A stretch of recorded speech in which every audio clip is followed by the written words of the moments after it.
La bourse de Paris est en forte hausse, soutenue par la perspective d'un redémarrage puissant de l'économie américaine. Le Sénat a en effet approuvé samedi le plan de relance de Joe Biden.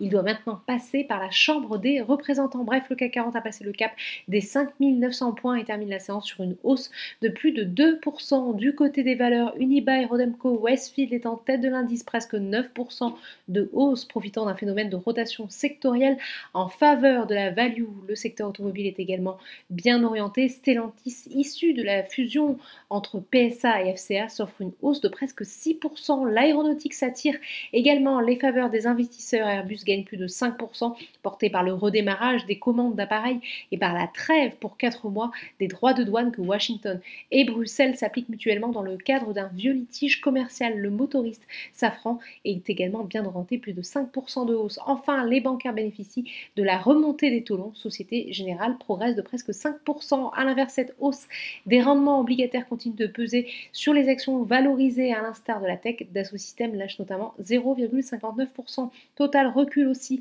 légèrement pénalisé par des prises de bénéfices après sa forte hausse des derniers jours, toujours dans le sillage de la progression du baril de Brent qui a touché les 71 dollars le baril, une première depuis 14 mois, une flambée portée ces dernières heures par une attaque d'installation du géant saoudi Aramco. Pernod Ricard lâche de son côté 0,82%, plus forte baisse de l'indice après l'annonce d'une acquisition d'une marque de rhum colombien.